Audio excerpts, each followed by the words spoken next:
This episode is dedicated to the many Half-Life fans whom we've lost in this great dark interval of waiting, including Kitty0706, ArcCynics, and many others.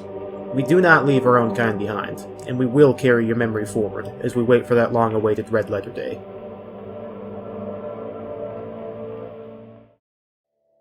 Half-Life 3. I don't need to say much more than just the name itself. If you're a gamer, a PC gamer, Xbox gamer, PlayStation, it doesn't matter. You know those three accursed words. You've heard them before.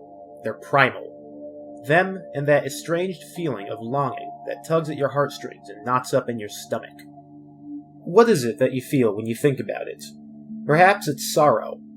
The certainty that what we were promised those 14 long years ago has long since turned to dust and gone away in the breeze, as the everlasting flow of time pushes us all into a future that seems more and more hopeless by the minute. Perhaps it's anger. The indignation of betrayal, the red-hot feeling in your cheeks of embarrassment as you think back on how Valve Software, the company you once trusted in, made you a fool for so long until you wisened up and realized the inevitable truth. Or maybe, just maybe, you're one of those lucky few who still have hope. That flickering flame being kept alive by those who remain. That little backbone that still holds the entire community up with that little glimmer in the eye that says, hey, I'm not done yet. I still believe. Me personally, I held out for 6 years. 6 years, from when I joined the Half-Life community in 2011, up until 2017, when Mark Laidlaw, the long-since retired Valve writer and creator of Half-Life's story, revealed what Episode 3 would have entailed in his Epistle 3 short story. August 25th, 2017. That was the day my flame finally went out. The moment I read those words, yours in infinite finality, Gordon Freeman, Ph.D. And it would be another 2 years until it would be rekindled. November 18th, 2019. Some guy named Tyler is shouting on Twitter, and the rest of the community would soon follow. A few agonizing long days later, and it's now November 21st. This happens.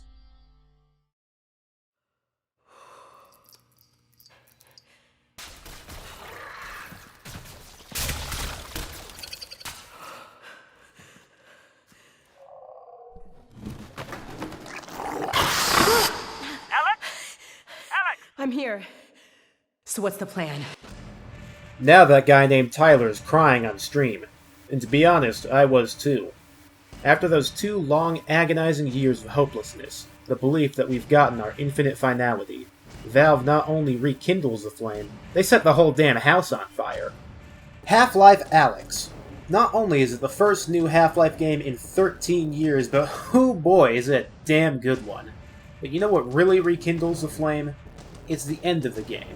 The screen has gone white to the credits. The promising theme, ending triumph, is raging on in my ears. And then, suddenly, as the guitar fades out, this happens.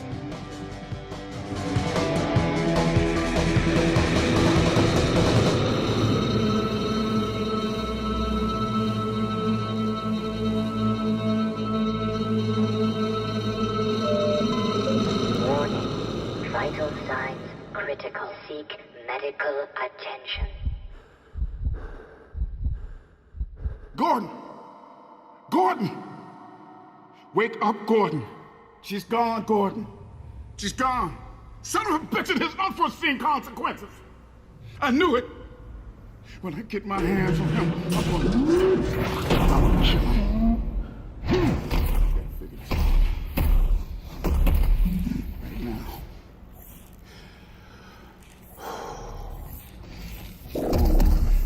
We got work to do. They've made a promise. A new one. And one I think they intend to keep this time around. After all, how much time do any of us have left? It's time to write the final chapter and close the book. And I think Valve knows that at this point. But let's look back at the promise that was broken. Was it a lie back in 2007? Well, no. Valve tried no less than 4 times to make good on their promise throughout the years. with the latest attempt taking us up into what would finally be Half-Life Alyx. The game that we have all waited for years has been tried again and again, and before that red letter day finally arrives, where we wake up and see that notification we've all been waiting for, let's take a look back and see what's been put into this mystic game. Folks, my name is Wolfclock, and welcome to Betafied, the show where we take a look at the unused and cut content of a game and try to figure out what it was, how it worked, and why it was removed. In today's episode, we're going to be peeking into the development timeline of everyone's most wanted first-person shooter title, Half-Life 3.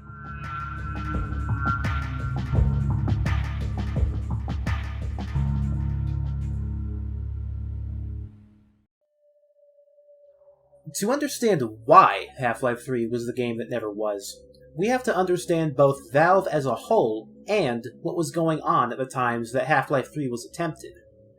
To begin, let's start at where we left off. It's 2007. Valve is about to ship the Orange Box, formerly referred to as the Black Box, and what is now regarded as one of the best game compilations ever created. The Orange Box includes 5 games, with 3 of those being entirely new releases. Those were, of course, Portal, Team Fortress 2, and Half-Life 2 Episode 2. It's getting close to the deadline, and they're almost ready to ship. The ending is nearly finalized, with voice lines both recorded and captioned. The helicopter's textures are set for the propellers to be out, with the ambient occlusion maps showing as much. They even have an animation for Lamar floating in space, ready for a humorous post-credits cutscene. All they have to do now is check with Gabe for his blessing. They go up to Mr. Newell's office and say, "Well, what do you think?" Gabe looks them in the eyes and says one word. Kill. So anyways, they instead end the game with Eli Vance getting his brain sucked out and the song Dark Interval playing, as the last thing we see as Gordon Freeman is Alyx weeping over her father's corpse. For the community, that's where the story ends. Flashback into Valve software. The game is shipped. People are looking for more. What do? Well, we know the sequel needs to take place in the Arctic. Let's make it take place in the Arctic. We made this character for Episode 2, Dr. Magnuson. Let's throw in Dr. Magnuson. We have these crazy cool enemies called the Advisors that the player never actually gets to fight. Let's make them fightable. What else? Oh, right, the Borealis. We have 1,000,000 Borealis maps from the beta. Let's work from there. What else? Well, Dr. Kleiner said we shouldn't destroy the ship. Eli said destroy the ship. Should we make something out of that? Forget it. We'll let Mark decide that kind of stuff. We got more things to code. Super soldiers with armor. Give them armor. You want the player to interact more with the environment? Give them a gun that eats props and shoot lasers. Quickly, we gotta make all this stuff before... Burnout. 3 games, 1 deadline. At this point, Valve has been working on Half-Life for 11 years straight. From Half-Life 1 to Half-Life 2 to Episode 1 to Episode 2. 1996 to 2007. That's a lot. Not to forget that Portal and Team Fortress 2 just released as well. And now, on top of all that, Valve has just decided they're going to do Left 4 Dead themselves instead of just Turtle Rock. They have a year to do it. This is the death of Half-Life 2 Episode 3, the first attempted sequel. Now it's February 2008. Left 4 Dead is well within the works. It's time to get to work on other stuff. And would you look at that? What else could it be but the directed design experiments? Valve's attempt at allowing creativity to flow for the use of finding new technologies for games. Let's see what we've got here. Well, let's see. Team Shirley Temple over here has the Blobulator, a real-time metaball simulation that can form together into a mass at will. This could make for an excellent enemy, especially after our failure with the Hydra. Or we can use this for a real-time gel simulation. A Digipen team hired by Valve called the Tag Team would later use it for this exact purpose. Alright, what else have we got here? Ooh, modular AI. Combine soldiers with add-ons that could pick up and use other dead soldiers' add-ons. Like the soldiers with the super armor we tried earlier. Let's call it Margarita. I'm sure this will get some use someday. Spoiler alert, it does not get use. Alright, let's see what else we got here. What do the Elders of Zion have? Ooh, some robots that mess with stuff in the environment. Awesome, cool. We could use this to make NPCs feel much more realistic by having them interact with their environment. We never actually got NPCs that interact as much with the environment. We didn't even get a portal core that yells when it falls down the staircase. Okie doke. Next up, Kim Swift with her time experiments. Looks awesome. Oh wait, no it doesn't, it sucks. You suck, Kim Swift. We're gonna tell you that you suck until you leave Valve for a better job in December of next year. Alright, last up, we've got this thing called F-Stop. Now this right here is... So let's recap the things that Valve experimented with that could make for good gameplay in a Half-Life. We have a Terminator-style blob monster that can reform itself after taking damage. We have a Combine soldier that can pick up AI chips that allow them to do special things like fly and run really fast. And a general concept of having NPCs interact with their environment a lot. Sounds good enough for a game, right? Wait, what's that over on the horizon? Portal 2? Updates to Team Fortress 2? Left 4 Dead 2? Ah, well, guess we'll have to give it a shot another time. And so goes the death of Half-Life 2 Episode 3, 2011. The second attempt at a sequel. Flash forward. It's now 2011. Late 2011 this time. Portal 2 has just released, and the Borealis Easter egg has been discovered. Good of a time as any for another shot at Half-Life 3, right? You know what they say, third time's a charm.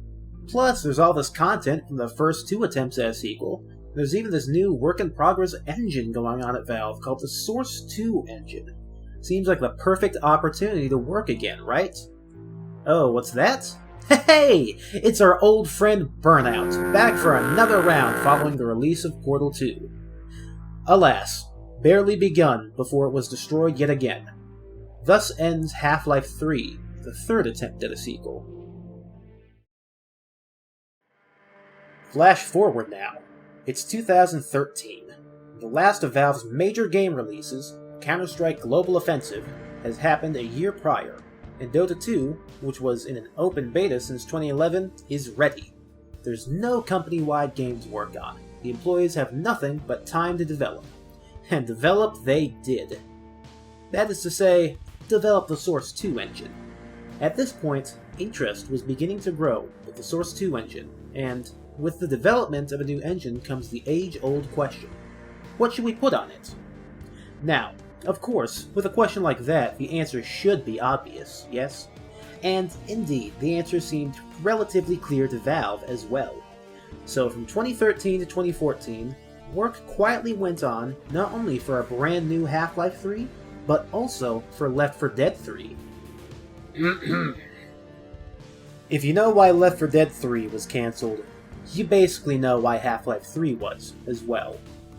There is much to discuss about all 4 of these sequel attempts, including what we know existed in each of them. Join me as we take a look at each and go into deep analysis of what was included.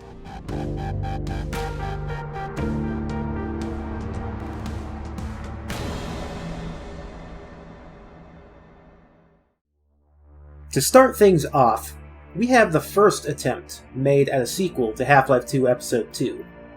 Episode 3 was worked on following Episode 2's release, and into the early months of 2008 before being cancelled.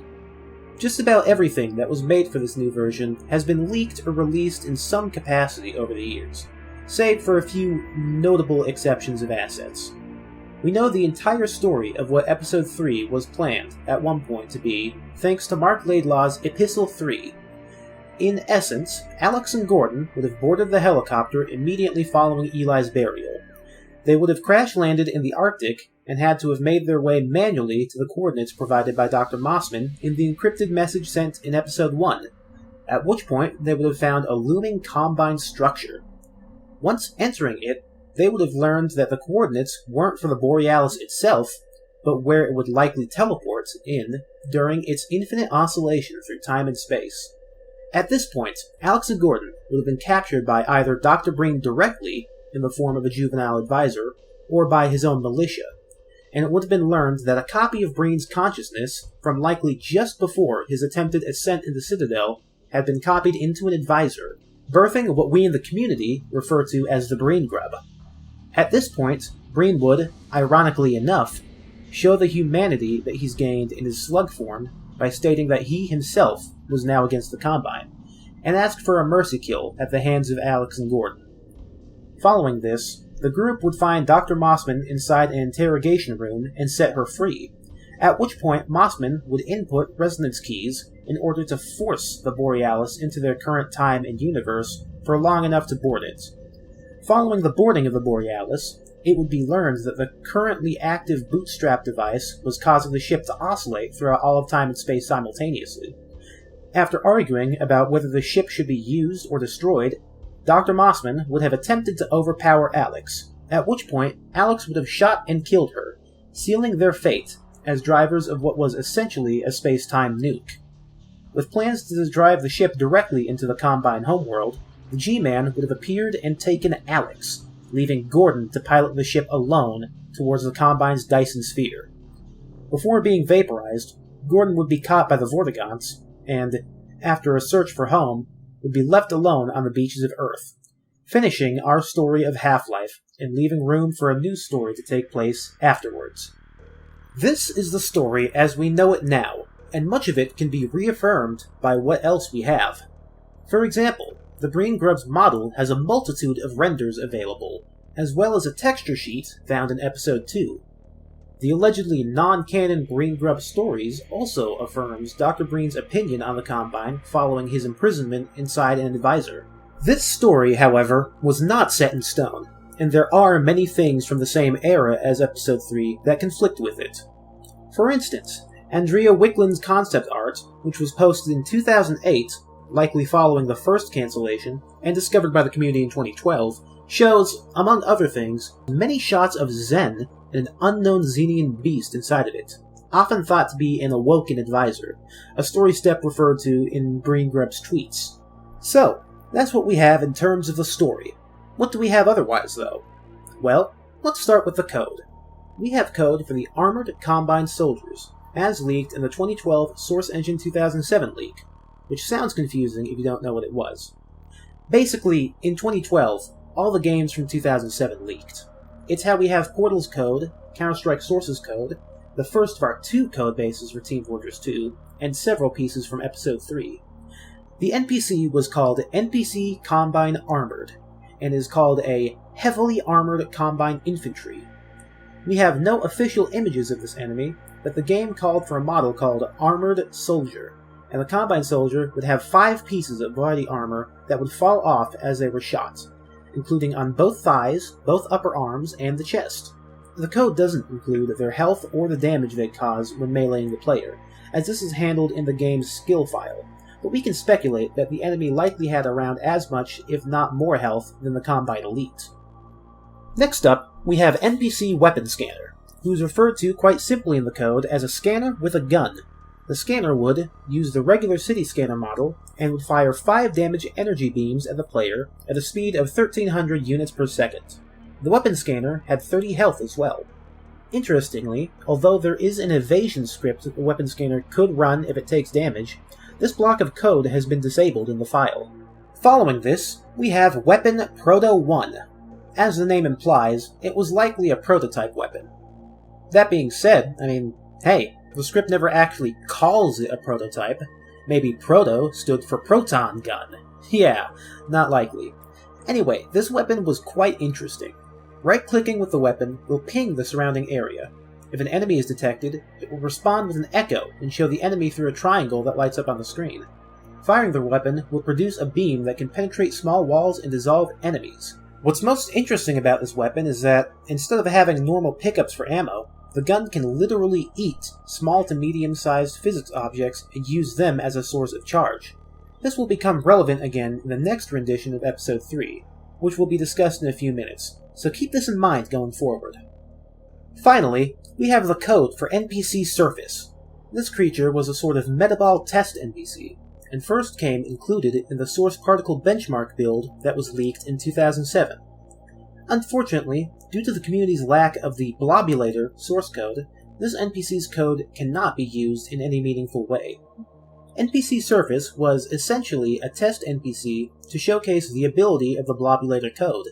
It consisted of a number of metaballs that can form together into a blob and reform as parts get blown off.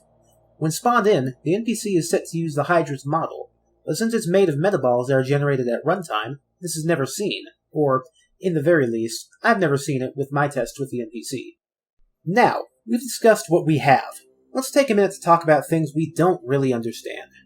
In early 2008, meaning likely while this version of Episode 3 was being worked on, or shortly after it was cancelled, hence why this art wouldn't be under NDA anymore, Andrea Wickland, an artist working for Valve at the time, uploaded 33 pieces of concept art for Episode 3 to the internet. These went undiscovered until 2012. What's interesting about them is that, although most of them line up with the known story beats, including crashing the helicopter and generally being in the Arctic, there are also 8 pieces of concept art depicting Zen, something that we know nothing about in regards to Episode 3's story. Perhaps the voyage on the ever-flickering Borealis would have launched Alyx and Gordon into Zen during their expedition. So, why was this version of Episode 3 cancelled? Well, for starters, like I had mentioned earlier, the burnout caused by the Orange Box was one of the major factors, as well as the necessity to develop Left 4 Dead. In addition to these, the team struggled to find a reason for Episode 3. See, Valve has this idea that every new Half-Life they make needs to reinvent the wheel, one way or another, by implementing a new game design concept into it. Half-Life 1 was environmental storytelling and levels that transition into one another directly. Half-Life 2 was all about physics. Episode 1 introduced high dynamic range, and Episode 2 introduced particle systems. Even in the modern day, Half-Life Alyx used virtual reality as its big new selling point. Hopefully, whenever Citadel is announced, we'll see what it has in it. At this point, though, Episode 3 was basically just more Half-Life. For us, that should have been good enough, and I would have been more than happy to play more Half-Life. But apparently Valve thought that something more was needed. So, as a combination of those reasons, our first Episode 3 never saw the light of day.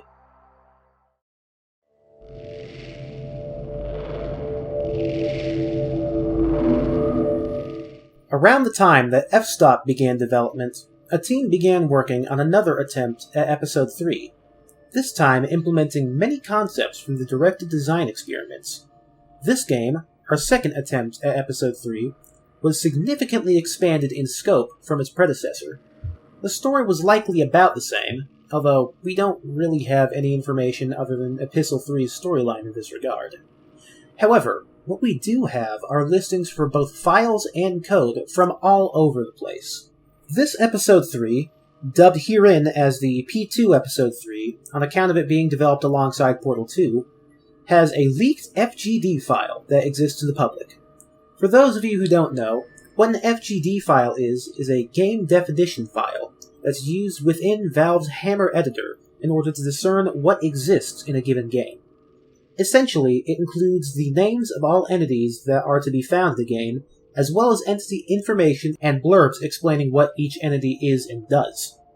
In the Episode 3 FGD from this era, we have a ton of different things, including all the new weapons that would have been found, as well as the new NPCs. To start things off, though, let's look at things that we have knowledge about that aren't even in this FGD file. To start things off, we have a relatively simple one. This is Prop Hallucination. Prop Hallucination was a prop entity that, when the player would look at it, it would disappear after a certain time. This prop exists in Portal 2 and Alien Swarm, but is never used. Fitting with the abstract concepts of the Borealis flickering throughout the multiverse, hallucinations of alternate versions of the hallways and such would make sense to find use in Episode 3. Next up, we have the Weaponizer. With very little information about this online, you'll be surprised to know that we know quite a lot about the Weaponizer. To begin, what exactly am I talking about when I say the word Weaponizer? Well, my friend, what we have here is a unique, special weapon that has never seen the light of day either before or after P2 Episode 3's development. What this thing was essentially a prototype weapon that could use elements found around it as weapons. Sounds familiar? Well, it is very likely that the Proto-1 weapon from our last version of Episode 3 might have been the inspiration for it. So, what do we know about this weapon? For starters, we know what it looked like. From a video released from a talk about Portal 2's development, we see this object being used for the paint gun in Portal 2's development. From information we have from Portal 2 itself, we know that the paint gun actually used the Weaponizer's model and sounds. meaning what we see here is one and the same as the weaponizer. Next up, we know what it could interact with. Included in this leaked file from Dota 2's development, we have references to the weaponizer alongside concrete, liquid, and metal, meaning that the device would have used these different elements as a weapon. Personally, I like to think that this weapon may have worked similarly to the different elemental nozzles seen in the first Luigi's Mansion, but that is just a theory, so don't quote me on it. What we do know, however, is that one of the abilities involves spraying water, or some other liquid, as deduced by the names of the sounds used by Portal 2's cut paint gun: water high pressure start, and water low pressure. Finally, in terms of things that aren't directly in the FGD, but that we know about, we have a weapon called the Charge Gun. Unfortunately, all we know definitively is that its model was reused for several other weapons that we'll be touching on momentarily. However, hindsight is an excellent thing, and with the no-clip documentary on the cancelled third-party episode Ravenholm, there are more theories that can arise about this charge gun. See, Ravenholm, a topic for another video in the future, had a weapon called the Charge Gun, which would essentially send out blasts of electricity and could be charged with electricity via outlets and exposed wires. Again, I cannot state with any certainty that the charge gun whose model is referenced in episode 3 and the charge gun that would have been used in the third-party Ravenholm episode are one and the same, but it's the best I have to work off of. Now then, let's talk about the weapons that we do know about from the FGD file. For starters, the Gluon gun and Tau Cannon from Half-Life 1 were to have made an appearance.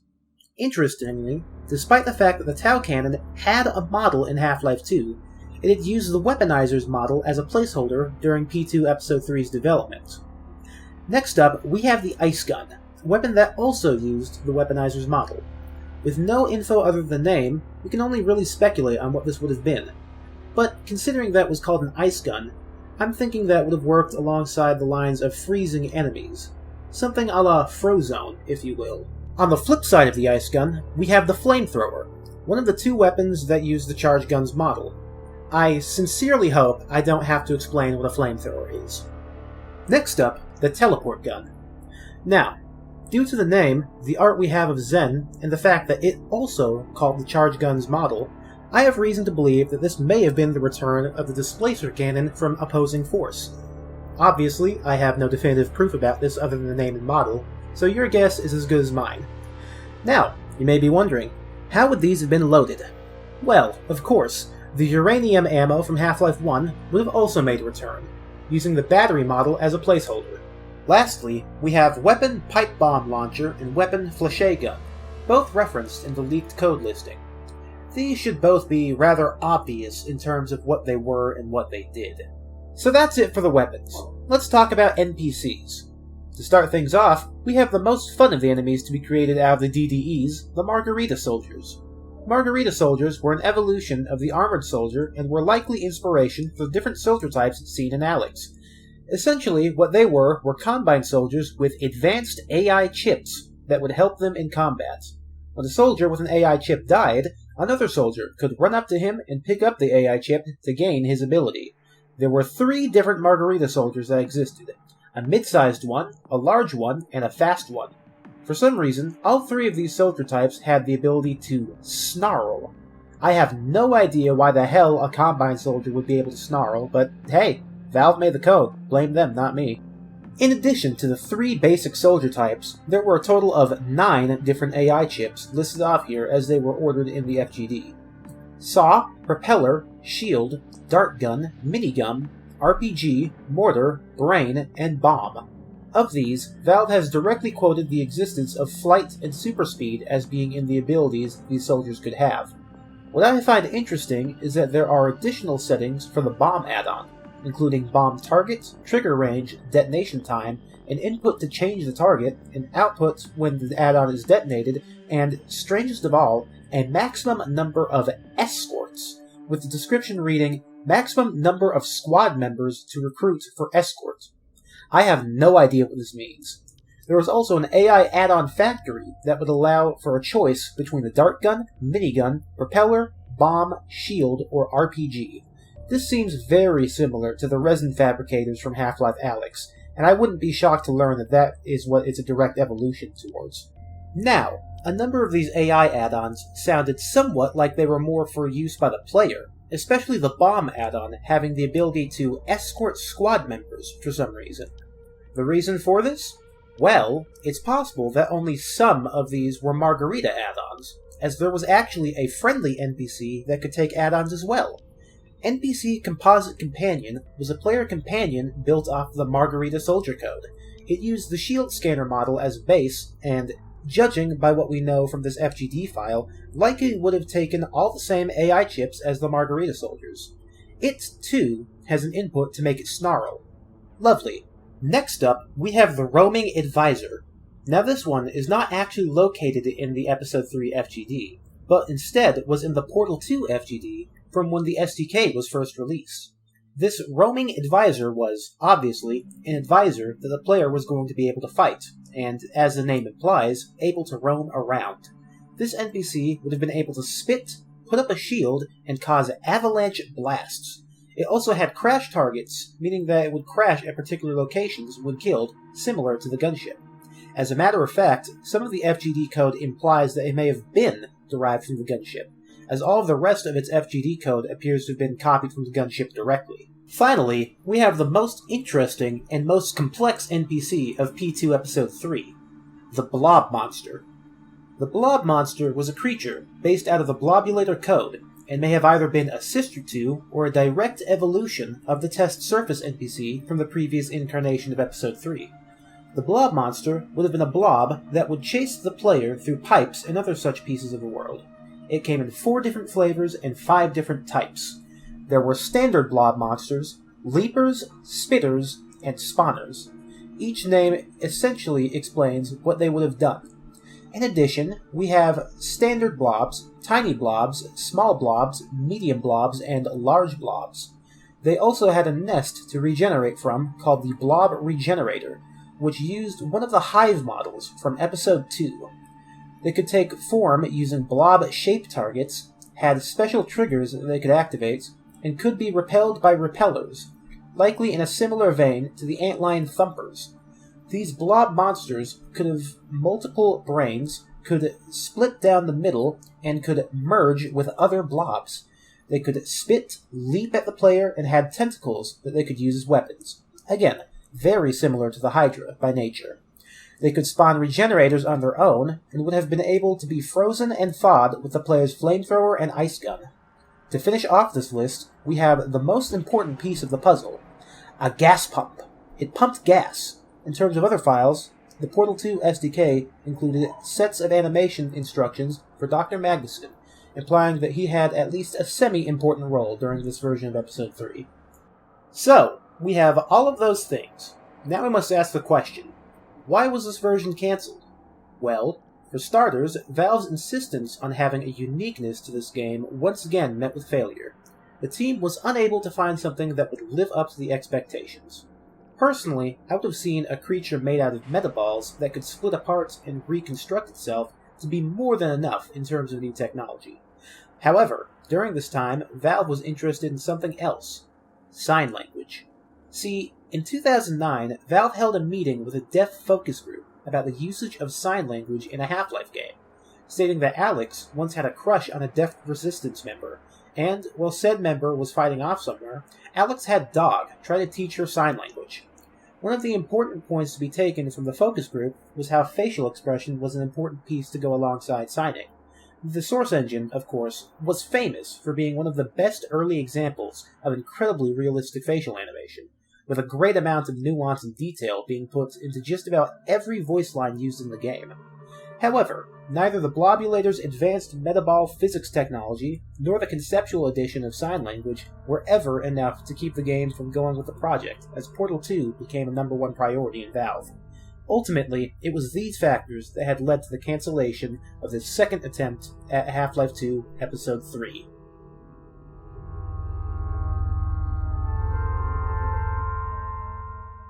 Before we move on to the next attempt at the game, we need to understand what was happening inside of Valve software following Portal 2. See, the Source engine was an excellent engine when it first released. However, engines have a lifespan, and Source, by the release of 2011, had been reaching its end.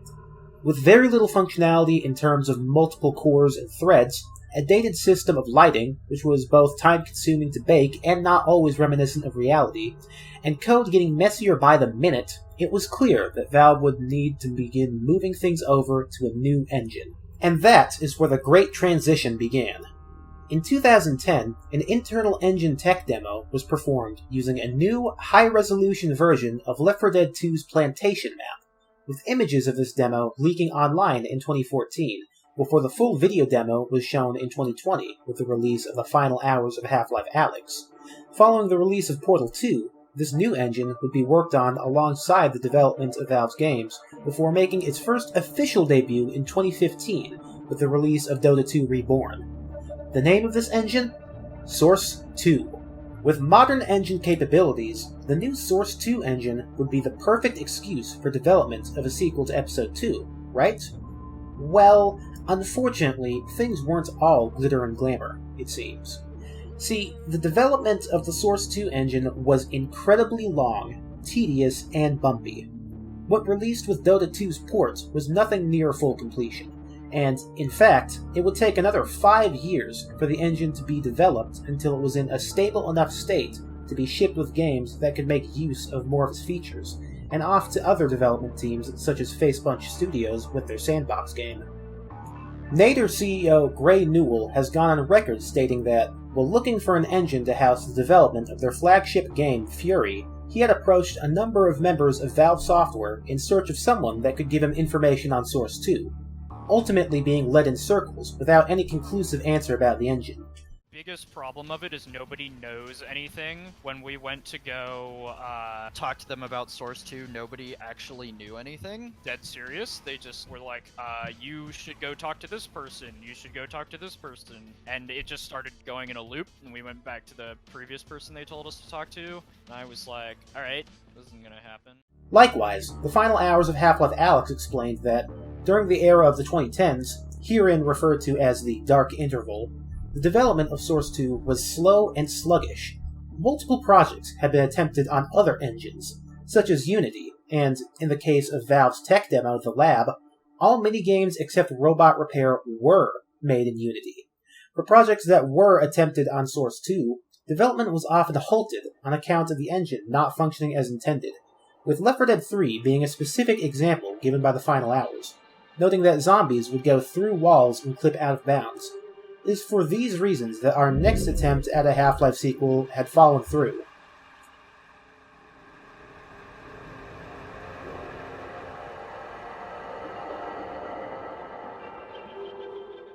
A short time following the release of Portal 2, time, reason, and hype had brought about interest in a sequel to Half-Life 2 Episode 2 within the company yet again. This time, however, Episode 3 was not the name in the minds of developers. At this point, Half-Life 2 Episode 2 had been released over 4 years previously. To call this game an episode would be a misnomer. For this reason, a new title was chosen: Half-Life 3. Now, what is known about this version of Half-Life 3? Not much. Quoted from Valve enthusiast and journalist Tyler McVicker when I had asked for critique over my timeline of Half-Life 2 Episode 2 sequels, there was a short-lived period in 2011/2012 following Portal 2 development. The team just moved rooms and started HL3. This version was just Episode 3 in a very primitive Source 2. There's not too much room for imagination here. However, I can confirm some things. For starters, it would likely not have featured most of the things seen in the previous 2 renditions of Episode 3. Early Source 2 includes basic ports of most Half-Life 2 entities up into Episode 2. However, there is not much past that, save for things that we will be discussing in our next section. What we essentially have now is a bare-bone code copy over from Episode 2 on the early Source 2 engine. This means that very little was likely fleshed out during this version of Half-Life 3 before it was cancelled on account of Source 2's buggy life. Now, I know that that's a rather disappointing section to have. However, our next attempt at a game is one that we have the most official information on, and, as such, hold on tight as we move into our final attempt at a sequel.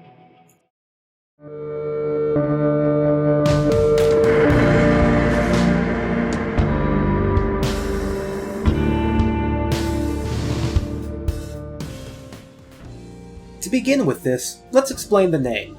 Posthuman is the name of an alleged piece of concept art that was leaked in 2018 for this version of Half-Life 3, and, independent of its legitimacy, it is both a distinguishing name against the previous entry and, in my opinion, a really cool sounding one.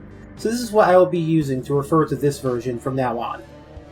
Half-Life 3 Posthuman was the final attempt at Half-Life 3 performed by Valve Software during the Dark Interval, and was late into the transitional period into Source 2. We have a great many things to look at from this version. Hell, we even have a build. Well, sort of. Not really. We have a compiled codebase, kind of, but you'll see. Before any of that, let's begin with the story. To this end, we have a video released by Tyler McVicker in 2018. This video, titled An Unconfirmed Half-Life 3 Story Leak, allegedly details what would have happened in this version of the game. The game would have begun in a dream sequence that would showcase events following Episode 2, as well as some battles. Gordon Freeman would awaken in a broken glass case with his right arm replaced with an Aperture Science logoed robotic arm. Once escaping his facility, which was, of course, Aperture Science, Gordon would exit into a city that seemed similar to that of an American city. Cremators would have made a return, no surprise there. Gordon would meet up with a very small group of rebels and learn that it has been another 20 years following the events of Episode 2, and G-Man's return of Gordon into stasis. What would have happened is that Gordon and the few people he was with would have escaped the city and found a cremator factory, where they would have taken the cremators and used them as an army to further the rebellion. The story ended here due to the cancellation of this alleged project. There are some details I left out because I didn't really care to mention them, but this is what it was. Yeah. So, again, this was an alleged story that Tyler claimed to have come from a single anonymous source that he could not verify the identity or legitimacy of. It sounded like fanfiction, and I, along with most of the rest of the community, ridiculed and mocked Tyler for this video when it first came out due to how obviously fake it was. So why am I including this exactly? Well, the source was not quite as anonymous as they had seemed. See, in April of 2020, controversial beta community member Max had been removed from Tyler McVicker's mod team, Lever Softworks.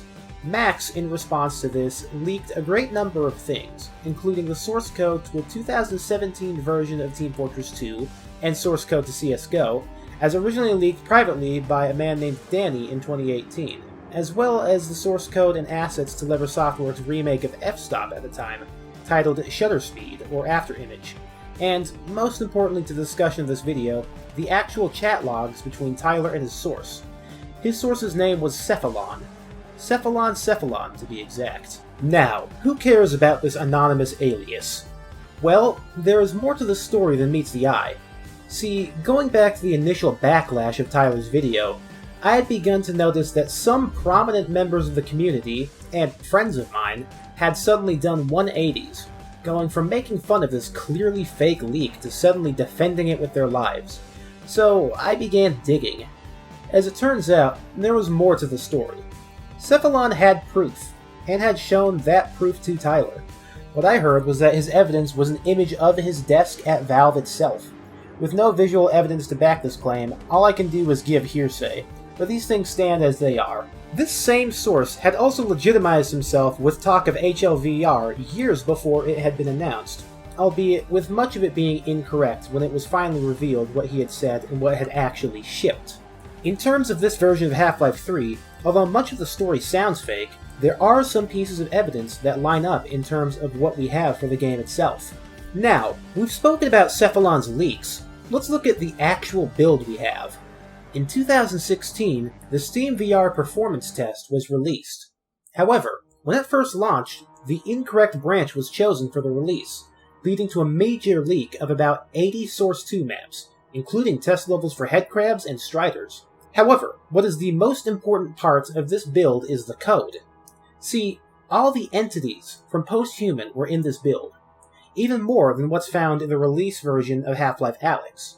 In addition, Tyler finally revealed in the information about this alleged aperture arm of Posthuman in his recent video titled 30 Cancelled Valve Games Explained. In this video, Tyler explains that the arm would have included a Rubicon-based thermodynamic system, essentially allowing the aperture arm to control elements such as water, earth, fire, air, and ice. Sound familiar? That's because it sounds like a directly iterated and expanded version of the weaponizer seen in P2 Episode 3. This aperture arm is nowhere to be found in the perf test build, and the only thermodynamic system is a rudimentary one used for environment fire spreading, something from Half-Life 2. However, there are other things that match up from other sources. In the final hours of Half-Life Alyx, a system of procedurally populating buildings with Combine soldiers and prisoners was mentioned. This lines up with the concept that the game would have taken place in a city, as opposed to the traditional setting of an Episode 2 sequel taking place in the Arctic. In addition, both this game and early updates of Half-Life Alyx included an NPC called NPC Quest Citizen, which was a citizen that used the Half-Life 2 model, and would have given the player quests to go on. Next up from Perf Test, we have this, the Invincible Hunter, aka the Poisonous Hunter. This NPC, a red hunter, would have both been invincible and would poison the player upon attacking. Quite a nifty thing, right?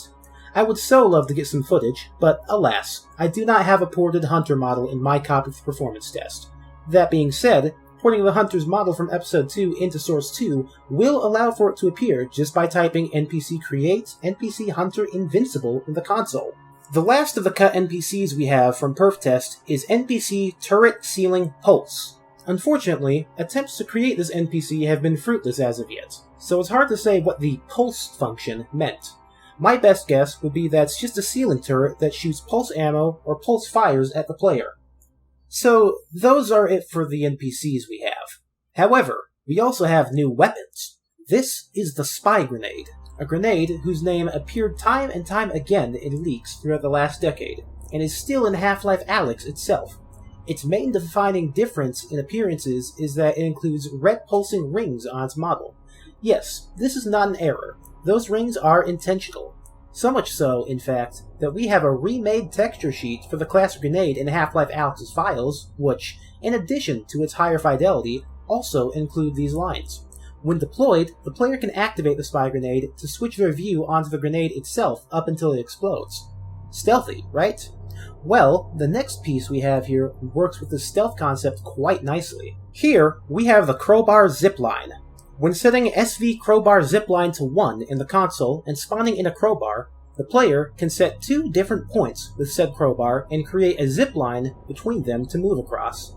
The zipline might also be able to damage enemies when shot at them, however, there is further testing to be done in order to prove or disprove this. So, we have a Half-Life 3 that takes place likely in a city, where Gordon Freeman may or may not have a new elemental control mechanic with a robot arm. He could use special grenades to peek into rooms, or could use his crowbar as a zipline to make quick getaways. There were procedurally generated buildings where he would have to rescue hostages, and there was a quest system. Very RPG-like and very much dissimilar to how we expect the sequel to Episode 2 to go. One last thing we have is a miscellaneous item called Item Generic, found in the Perf Test build. Its exact details are unknown, but it is believed to be tied into a resource gathering system that had been prototyped in Episode 2 with Dog. This resource gathering system, which was all leaked in the episodic map pack leak in 2016 and 2017, would see the player gathering various types of resources from killed enemies, which could then be spent on upgrades for Dog. Very similar to the composite companion from P2 Episode 3, although the logic is self-contained inside the map files, which can all be played in the mod Half-Life 2 Aftermath. This item generic entity can be set to increment player counters upon being picked up, meaning it was likely used for this resource gathering system. So, why did this Half-Life 3 get cancelled? Well, if the story from Cephalon is to be believed at all, that would be the first clue. A full stop to an unfinished story and a startup to a new, entirely different one, with different characters in a different place, would have been tremendously unsatisfying. So that's the first notable reason. Second off, although the espionage-type tactics with the spy grenade and the zipline could have made for a very fun and unique experience, stealth is not a very Gordon Freeman thing to see in a Half-Life. Third, Although the RPG mechanics of quests and proxy encounters sound incredibly fun, it would be difficult to see these working inside a game with a linear crafted story, unless there were long periods of moving from point A to point B. Finally, although it was more stable at this time, Source 2 was still far from complete during 2013 and 2014. For these reasons and possibly more, Half-Life 3 Post-Human became the fourth and final sequel to Half-Life 2 Episode 2 to never see the light of day.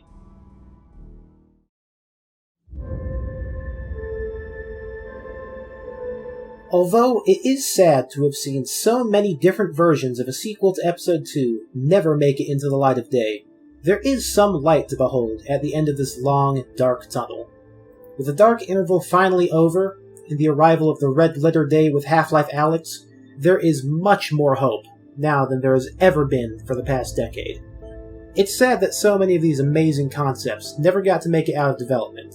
The Margarita Soldiers, the Weaponizer, the Blob Monster, and more. But as long as Valve Software still exists as a company, there will still be hope for something to come next. With the release of Half-Life Alyx and its post-credits scene, Valve made us a new promise, one they have a chance to keep this time.